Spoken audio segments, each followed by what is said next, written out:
The judge found the soldier guilty, but the loyal dog's next actions shocked the entire courtroom.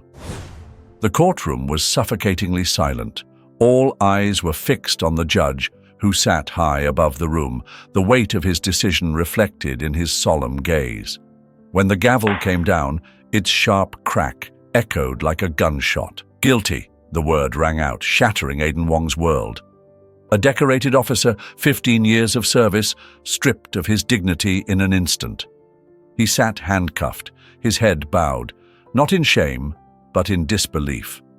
His chest rose and fell in shallow breaths, his mind spinning.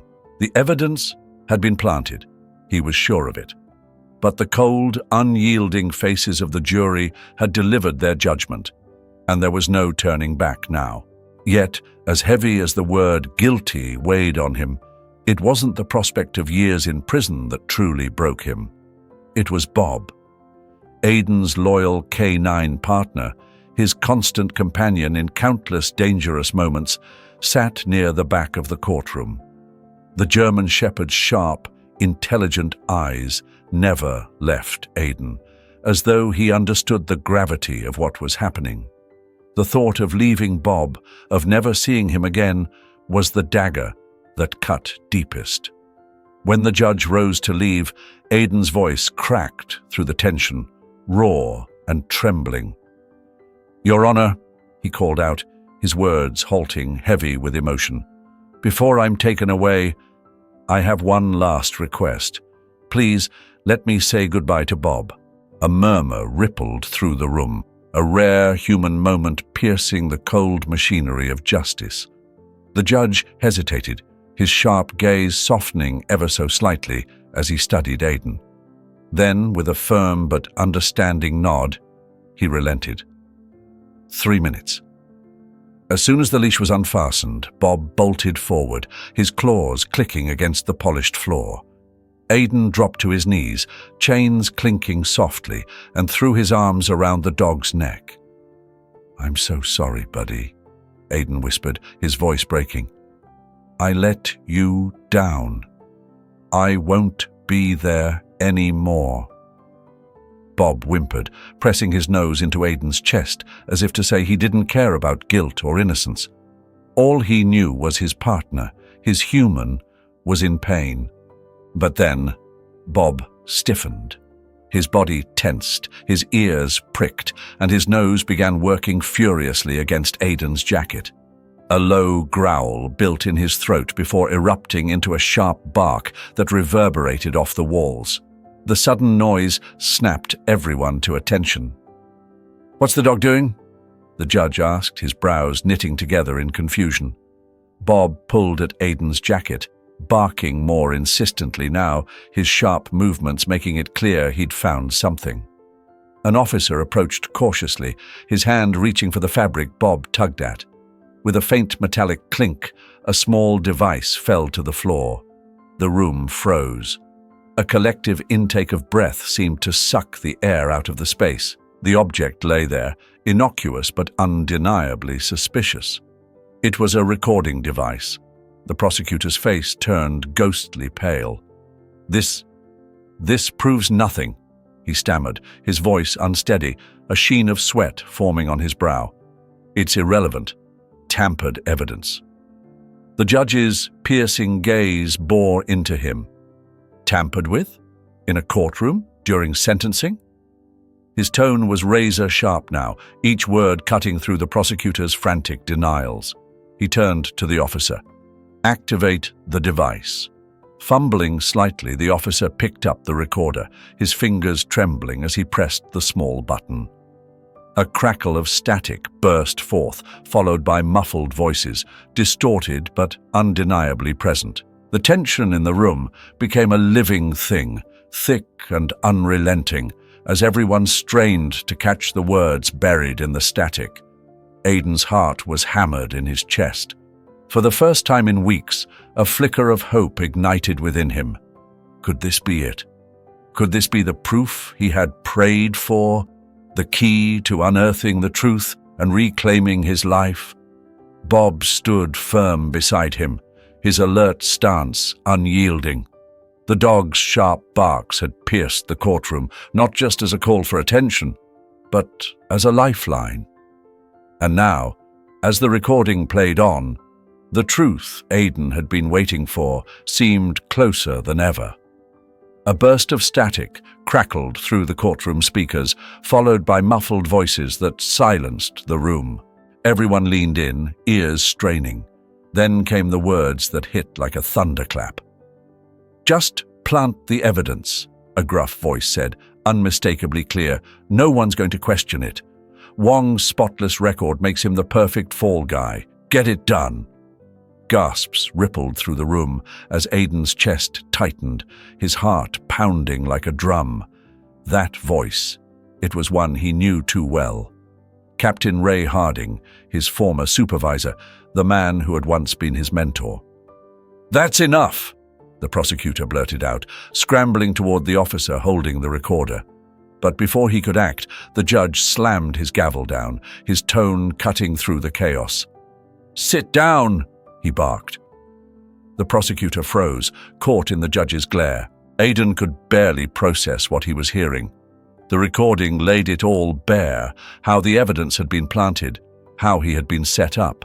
Beside him, Bob, his loyal K9 partner, let out a low growl, a quiet but powerful echo of Aiden's inner fury. The judge sat back, his face shadowed with disbelief and anger. "This trial is far from over," he declared, his voice firm and resolute. "Bailiffs, return the defendant to holding. Officers, secure that recorder as new evidence. We're reopening this case." For the first time, in what felt like forever, Aiden felt a glimmer of hope. As the bailiffs led him out of the courtroom, he glanced back at Bob. The dog sat motionless, his intelligent eyes filled with loyalty and understanding. Aiden gave Bob one last look, silently vowing to himself and to Bob that he wouldn't let this injustice stand. Back in his cold holding cell, Aiden sat on the unforgiving bench, staring at the blank concrete wall. His mind raced. Bob's instincts had uncovered what no one else could, exposing a conspiracy that ran deeper than he'd imagined. The recording was his lifeline, but its revelations came with a bitter sting. Harding, the man Aiden had trusted and admired, was at the center of it all. Aiden's fists clenched tightly as anger surged through him. How far did this betrayal go? Meanwhile, in the judge's chambers, tension simmered. The judge sat at his desk, the recorder in front of him, playing the damning evidence again. The voices were unmistakable. Harding's authoritative tone mingled with another unfamiliar voice, weaving together a web of deceit and manipulation. The judge's jaw tightened as he pressed a button on the intercom. "Summon Captain Harding to my office immediately," he ordered, his voice clipped. Out in the hallway, Harding waited, confident the trial was progressing according to plan. But when a bailiff approached him with the judge's summons, a flicker of apprehension crossed his face. He stood, adjusting his tie, and followed the officer down the hall with a stiff gait. Inside the judge's chambers, Harding stepped in, offering a courteous nod. His shoulders, however, were noticeably tense. "You wanted to see me, Your Honor?" he asked, his voice steady, though his eyes darted nervously toward the recorder on the desk. The judge leaned forward, tapping the recorder with a deliberate finger. "I did," he replied evenly. "Care to explain this?" For a moment, Harding's confident facade cracked, but he quickly recovered, feigning confusion. "I'm not sure what you mean, Your Honor," he said, his tone calm but strained. Without a word, the judge pressed play. The incriminating words filled the room once more.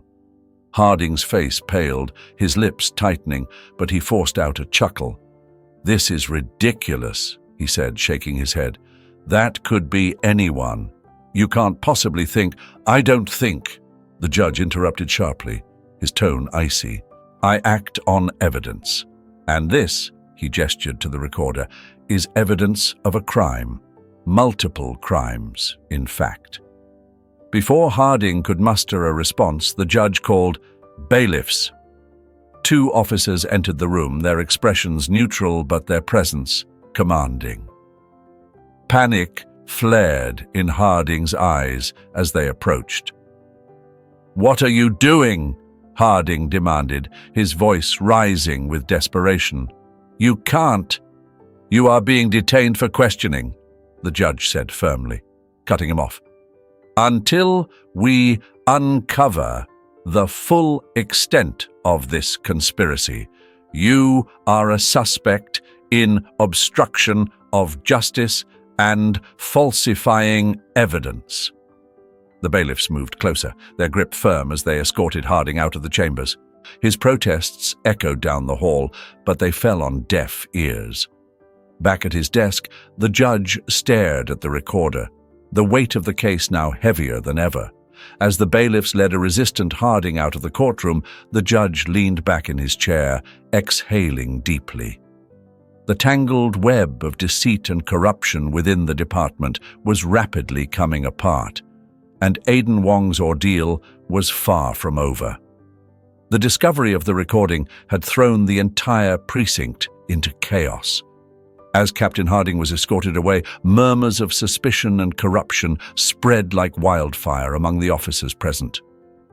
Meanwhile, Aiden sat alone in a holding cell, unaware of the growing storm outside. His thoughts, however, were firmly fixed on Bob.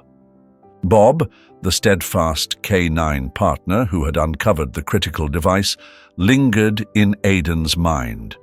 If Bob could unearth that recording, Aiden wondered, what else might he reveal?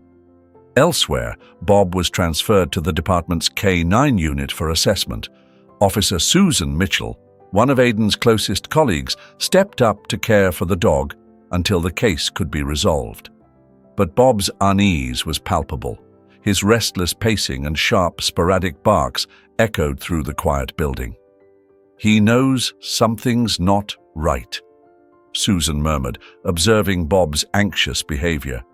She crouched by his kennel, looking him in the eyes. "We'll figure this out, boy. I promise." Just as she stood, Bob's nose pressed against the kennel gate, his sharp gaze fixed on her jacket. Susan froze, her stomach twisting. Was this related to Aiden's case, or was she overthinking it? She hesitated, then opened the kennel door. "All right, Bob," she said, clipping on his leash. "Show me." Following Bob's lead, Susan brought him to the department storage room, where Aiden's locker stood. Without hesitation, Bob began sniffing and pawing at the bottom compartment. Susan's heart pounded as she unlocked the locker. Inside, beneath folded uniforms, lay a plain, unmarked envelope. Her fingers trembled as she opened it. Inside were grainy photographs and a set of documents. The images revealed Captain Harding meeting with a notorious criminal, while the documents detailed financial transactions tied to a bribery scheme. The same case that had implicated Aiden. Susan's breath caught in her throat as she processed the damning evidence. "Bob," she whispered, her voice breaking with emotion, "you just found the key to everything." Clutching the envelope, Susan immediately contacted the judge's office. Together with the recording Bob had uncovered, the photographs and documents painted a vivid picture of Harding's guilt. Yet Susan knew this went beyond Harding. The depth of corruption hinted at a larger conspiracy. Bob sat beside her, his calm presence grounding her as her mind raced. "Aiden was right," she said softly, stroking Bob's head. "You're the best partner anyone could ask for." In the evidence room, Susan laid out the photos and papers on the desk. The weight of the revelation pressed heavily on her. Harding wasn't just a rogue officer. He was the linchpin of a far-reaching network of corruption. The documents revealed connections to high-ranking officials, unexplained payments, and an orchestrated effort to frame Aiden. As Susan studied the evidence, Bob sat alert by her side, his piercing gaze a silent reminder of their mission. "This isn't just about Aiden," she muttered. "This goes much deeper." Without hesitation, she called the judge directly. Within an hour, the evidence was in his hands. Reviewing the documents and photographs, the judge's expression darkened. "This is worse than I imagined," he admitted grimly. "If this holds up, Aiden Wong isn't just innocent. He's the victim of a department-wide cover-up." The judge immediately ordered an emergency hearing. News of the case reopening spread quickly, sending shockwaves through the precinct. Officers whispered in hallways, tension mounting as suspicions grew. Those who had testified against Aiden began to squirm, their roles in the conspiracy now under scrutiny. In the courtroom, the recording was replayed. The muffled voices gave way to chilling clarity. "Just plant the evidence," a gruff voice said. "No one's going to question it. Wong's clean record makes him the perfect scapegoat. Get it done." Gasps rippled through the room. Aiden's heart clenched as recognition dawned. That voice belonged to Captain Ray Harding, the man he had trusted as a mentor. The prosecutor scrambled to regain control, but the judge's gavel slammed down. "Sit down," he barked, freezing the prosecutor in place. The judge's tone turned steely as he addressed the court. "This trial is far from over. Bailiffs, take the defendant back to holding. Officers, secure that recording as evidence. We are reopening this case." For the first time in weeks, Aiden felt a glimmer of hope. As he was escorted away, he turned to see Bob watching him, unwavering in his loyalty. Their bond had uncovered the truth, and with it, a chance for justice. Back in his cell, Aiden was unexpectedly summoned. The sudden buzz of activity in the holding area made his pulse race. He was escorted to a secure room where Susan stood alongside the judge. As Aiden entered, his eyes immediately fell on the folder of evidence and Bob, sitting proudly by Susan's side. His heart surged with a blend of disbelief and cautious hope. "This just came in," the judge said, sliding the folder across the table toward Aiden.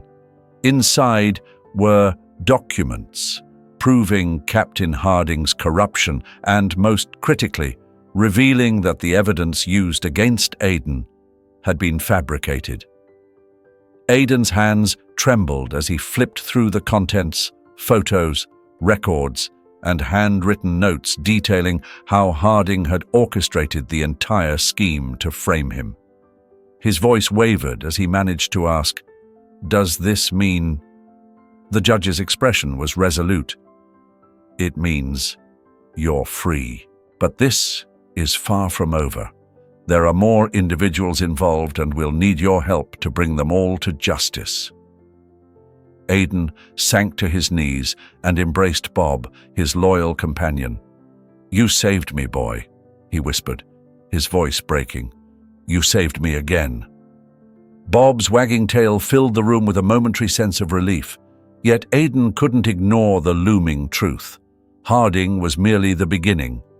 The conspiracy ran far deeper, and uncovering it would be an uphill battle. As Aiden stepped outside the courthouse for the first time as a free man, the weight of his new reality pressed heavily on him. Reporters crowded the steps, bombarding him with questions about his release and the corruption scandal unfolding within the department. Ignoring the chaos, Aiden focused on Bob, who trotted faithfully at his side, providing a much-needed glimmer of hope amidst the turmoil. Meanwhile, inside the courthouse, the judge had assembled a dedicated task force to investigate the growing web of corruption. Susan, now a key figure in the team, spearheaded the effort.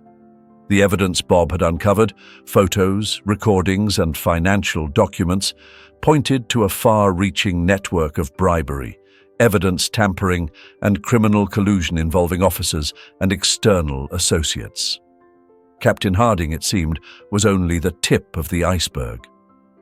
"Aiden," Susan called out as she caught up with him outside the courthouse. "We need your help. Nobody understands the inner workings of this department like you do." Aiden paused, his jaw tightening as he considered her words. Trusting the badge had been a cornerstone of his career, but now that trust was in ruins. He glanced down at Bob, whose steady, loyal gaze reminded him of his original purpose as an officer. "I'll do it," Aiden said finally, "but not for the department. This is for the truth and for every officer still out there fighting for what's right."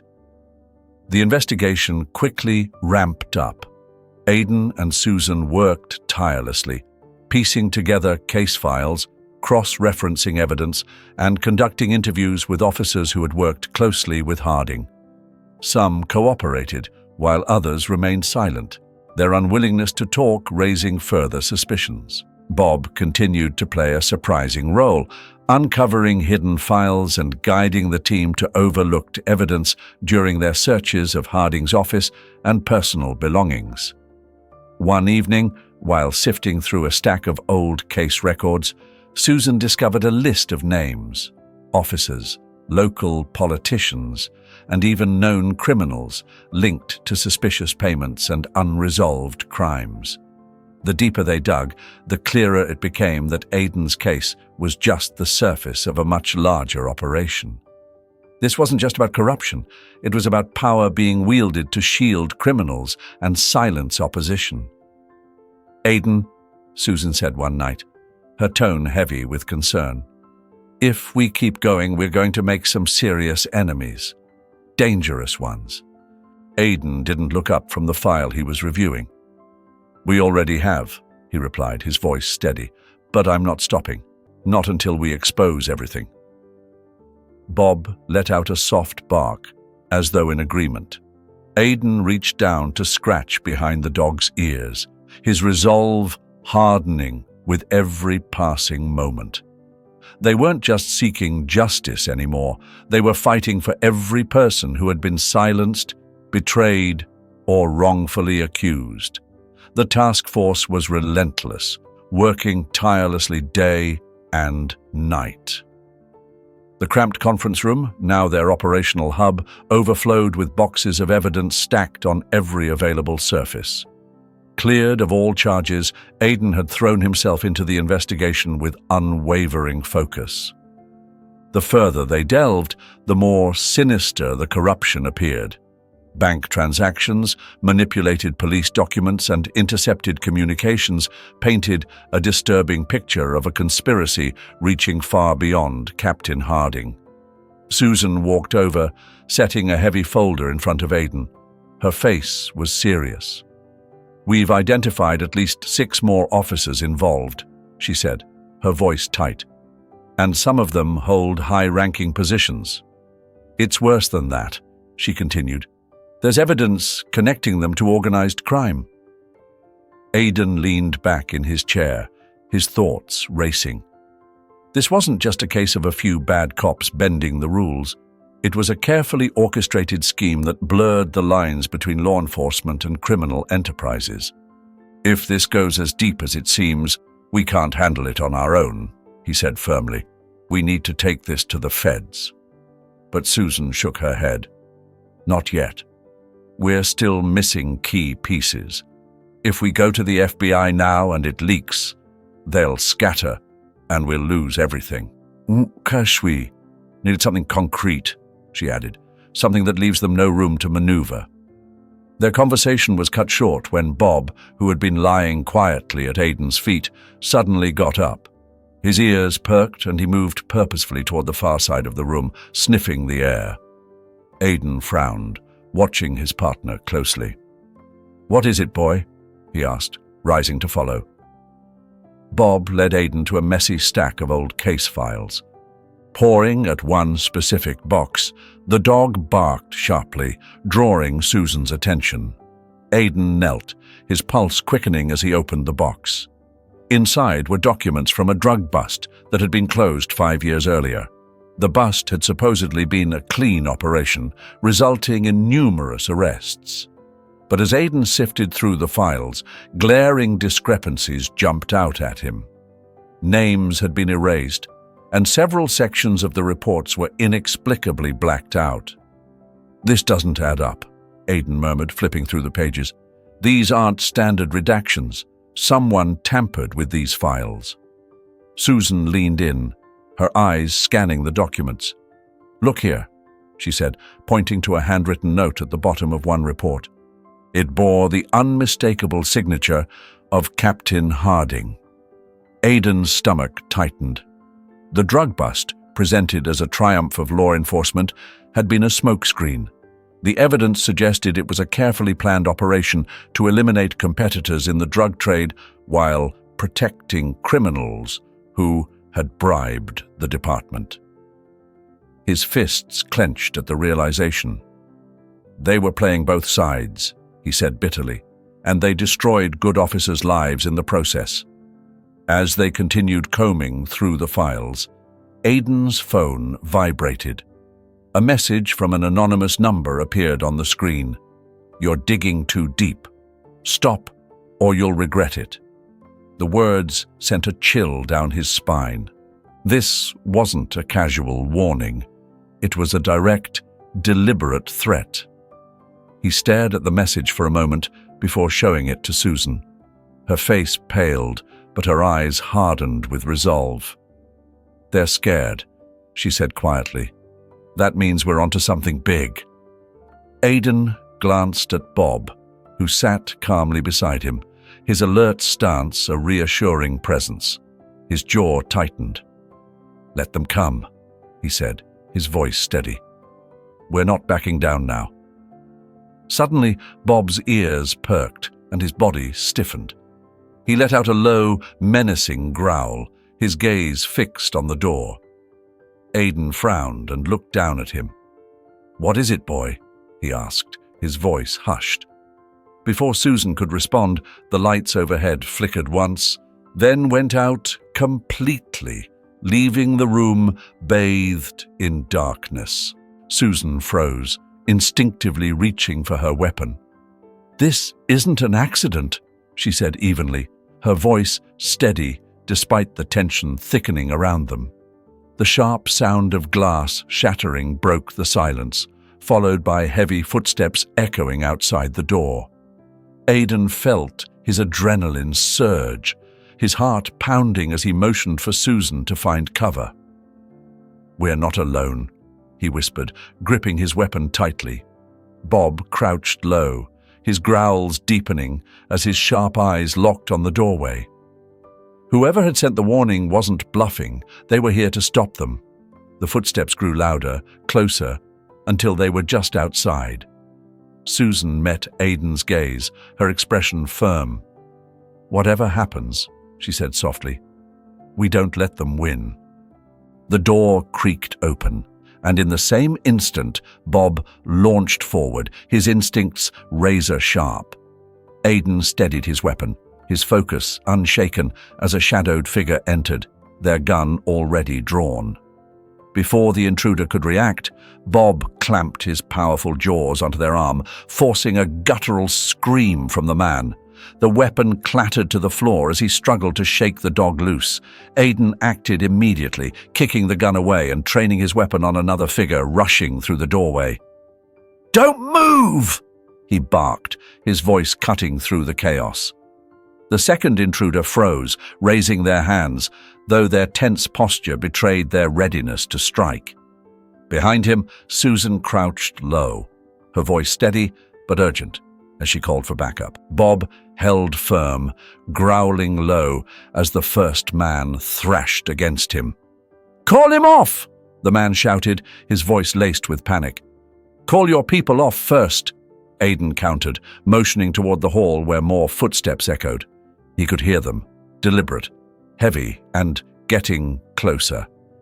Whoever these people were, they weren't here to negotiate. Before Aiden could press further, a deafening pop filled the room as tear gas canisters hit the floor, releasing thick, stinging smoke. The acrid cloud spread quickly, burning their eyes and throats. "We're out of time!" Susan yelled, clutching the files tightly to her chest. "We have to move!" Aiden whistled sharply, and Bob instantly released the man's arm, retreating to his side. The team moved quickly, staying low as they navigated through the suffocating smoke toward the emergency exit. Gunfire erupted behind them, bullets ricocheting off walls and furniture. Aiden stayed close to Susan and Bob, returning fire to slow their pursuers. Bursting through the exit, they stumbled into the narrow alley behind the building, gasping for air. Susan gripped the files protectively, her breaths coming in short bursts. "We can't go back to the precinct," she said, her voice hoarse. "They've infiltrated everything. They'll be waiting for us there." Aiden nodded, his mind racing. "We'll figure it out," he said, scanning the dark alley. "But for now, we keep moving." They had sought shelter in the secluded cabin after narrowly escaping the chaos at the precinct. Tucked away deep in the woods, it was their final sanctuary, a fragile barrier between them and the forces that pursued them. On the worn wooden table before them lay the critical files Sarah had risked everything to protect, documents that held the key to exposing the network they were fighting to bring down. Every name, every transaction, evidence that could unravel years of corruption was in their possession. But their sanctuary was fragile, and Aiden knew it wouldn't last. The sharp crack of gunfire shattered the stillness. Glass exploded inward, scattering across the floor as Aiden yanked Susan down behind the table. Bob barked furiously, his powerful frame tensed and ready to defend. The attackers had found them, and the fight they had tried to avoid was now at their doorstep. "Stay down," Aiden ordered Susan, his voice calm despite the chaos. "Bob and I will handle this." Years of training had bonded Aiden and Bob into a seamless team. As the front door gave way, Aiden fired with precision, taking down the first intruder. Bob leaped forward, his growl low and menacing, lunging at the second attacker with unwavering ferocity. But the onslaught continued, gunfire ricocheting off the walls as more shadows pressed in. Through the chaos, Susan crawled toward the files, her hands trembling as she stuffed the most critical documents into a bag. "Aiden!" she shouted over the noise. "We can't let them take this. These files are everything." Aiden turned to her, his expression grim but resolute. "You have to go," he said firmly. "Take the evidence and get out of here. Bob and I will hold them off." Her hesitation was brief, but it was enough to show her conflict. Leaving meant trusting that Aiden and Bob could handle what came next. "Promise me you'll make it," she said, her voice trembling but determined. "Go," Aiden urged, his eyes already shifting back to the fight. Susan slipped out the back door, disappearing into the dark forest with the evidence clutched tightly to her chest. Aiden turned his focus back to the attackers, his movements calculated and efficient. Bob remained at his side, each of them protecting the other as if their lives depended on it, because they did. The relentless assault felt like it would never end. But finally, after what seemed like hours, the sound of sirens pierced through the night. The attackers faltered, their confidence shaken as the promise of reinforcements grew louder. One by one, they fell back, retreating into the darkness they had come from.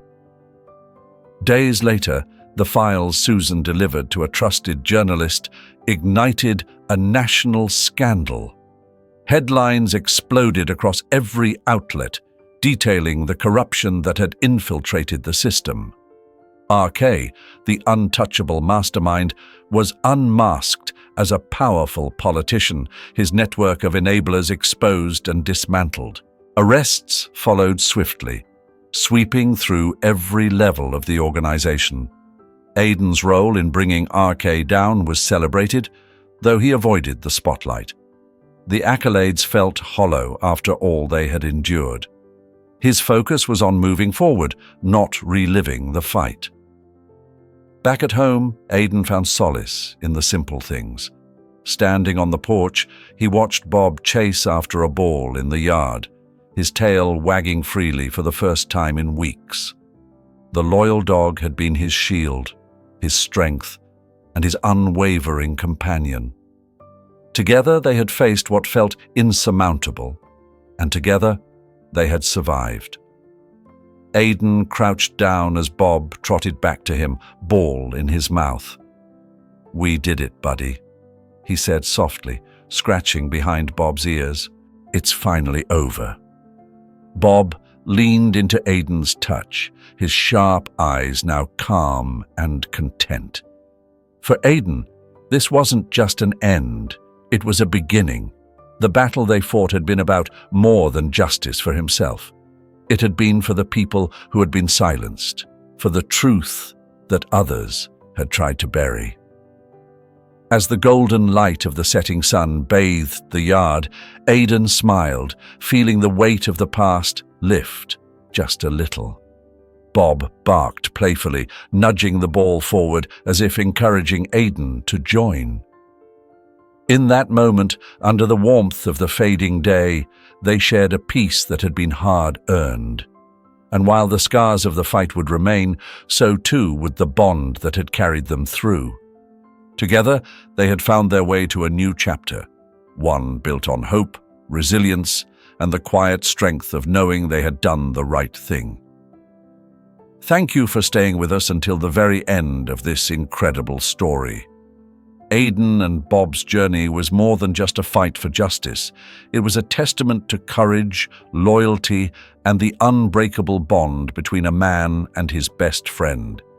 They didn't just survive, they triumphed against overwhelming odds, proving that resilience and integrity can shine even in the darkest moments. As we leave Aiden and Bob in their well-earned peace, let this story remind us of the power of standing up for what's right and the importance of having someone by your side, no matter the challenges. If this story moved you as much as it moved us, don't forget to like, share, and subscribe for more tales of hope, perseverance, and inspiration. And let us know in the comments, what would you fight for if the odds were stacked against you? Thank you for watching, and we'll see you in the next story.